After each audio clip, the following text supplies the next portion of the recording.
Good morning friends. आइए आज हम बात करते हैं जीएस के मोस्ट इम्पॉर्टेंट क्वेश्चंस की। हमारा मौर्य साम्राज्य चैप्टर चल रहा था, तो उसी के हम सम्राट अशोक से रिलेटेड क्वेश्चंस की बात करते हैं उसी चैप्टर के। फर्स्ट, बिंदुसार का उत्तराधिकारी कौन बना? तो बिंदुसार का उत्तराधिकारी अशोक 259 ईस्वी पूर्व मागध की राजगद्दी पर बैठा। तो बात आती है अशोक उत्तराधिकारी कैसे बना? क्योंकि वो बिंदुसार जो थे उनका पुत्र था। अशोक के पिता थे बिंदुसार। ठीक है। राजगद्दी पर बैठने के समय अशोक क्या था? तो राजगद्दी पर बैठने के समय अशोक क्या था का मीन्स किस पद पर था? तो अवंती का राज्यपाल था वो। अवंती क्या था?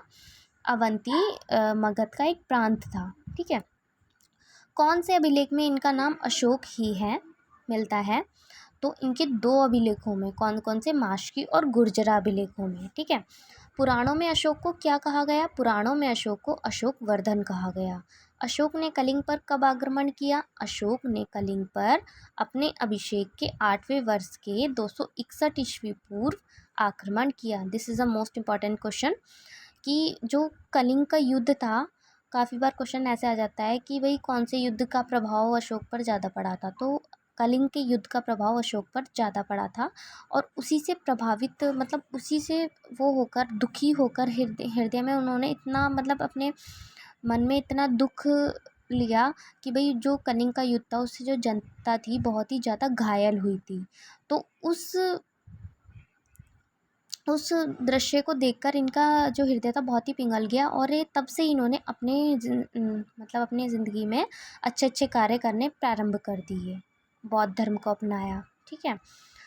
कलिंग के किस प्रांत पर अधिकार कर लिया गया? तो उस समय जब युद्ध था, कलिंग की राजधानी तोसली पर अधिकार कर लिया गया। अशोक को बौद्ध धर्म की दीक्षा किसने दी? भाई पहले टाइम में क्या होता था कि जो राजा महाराजा थे तो वो क्या करते थे कि जो बौद्ध धर्म हुआ या जैन धर्म हुआ तो इसकी दीक्षा किससे? गुरु से लेते थे किसी। ठीक है। तो जिस तरीके से आज के टाइम में होता है भाई, हमें जो भी सब्जेक्ट डिफ़िकल्ट लगता है तो हम कोचिंग लेते हैं, उसी तरीके से ये धर्मों की भी दीक्षा ली जाती थी। दीक्षा एक तरीके से शिक्षा ली जाती थी।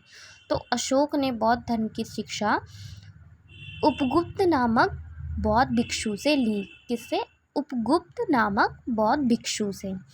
अशोक ने आजीविकों के रहने हेतु क्या किया? तो अशोक ने आजीविकों के रहने हेतु बराबर की पहाड़ियों में 4 गुफाओं का निर्माण करवाया। जो आजीवक होते थे, एक तरीके से मान लो कि आजीवक वो होते थे जैसे कि जो मुनि होते हैं, ऋषि होते हैं, तपस्या करने वाले, उन्हें कहा जाता था आजीवक। ठीक है। जिनका कोई होता नहीं है तो उनके लिए क्या करा इन्होंने? 4 गुफाओं का निर्माण करवाया। अशोक द्वारा आजीविकाओं के लिए बनाई गई 4 गुफाएं कौन कौन सी थी? कर्ज, चौपार, सुदामा और विश्व झोपड़ी। ठीक है। अशोक का पौत्र कौन था? तो Ashok, this is a important question. Ashok का जो पौत्र था वो दशरथ था। मतलब जो राजा दशरथ थे, श्री राम जी के पिता, वो अशोक के पौत्र थे। पौत्र मीन्स पोते। दशरथ ने आजीवकों को कौन सी गुफा प्रदान की? तो दशरथ ने आजीवकों को नागार्जुन गुफा प्रदान की। अशोक की माता का क्या नाम था? अशोक की माता का नाम सुभद्रांगी था। सुभद्रांगी। ठीक है। अशोक ने बौद्ध धर्म के प्रचार प्रसार के लिए किसे भेजा? सर्वप्रथम अशोक ने बौद्ध धर्म के प्रचार प्रसार के लिए अपने पुत्र महेंद्र और पुत्री संघमित्रा को भेजा। कहाँ पर भेजा? श्रीलंका में। ठीक है। भारत में शिलालेख का प्रचलन सर्वप्रथम किसने किया? तो भारत में शिलालेख का सर्वप्रथम प्रचलन जो था अशोक के द्वारा ही किया गया था। अशोक के अभिलेखों को बताइए। मतलब अशोक के कितने प्रकार के अभिलेख थे? शिलालेख, स्तंभलेख और गुहालेख, 3 प्रकार के थे। चलिए, आज हमने आधे क्वेश्चंस की बात की, आधे क्वेश्चंस के अशोक के चैप्टर से रिलेटेड हम कल बात करेंगे। धन्यवाद।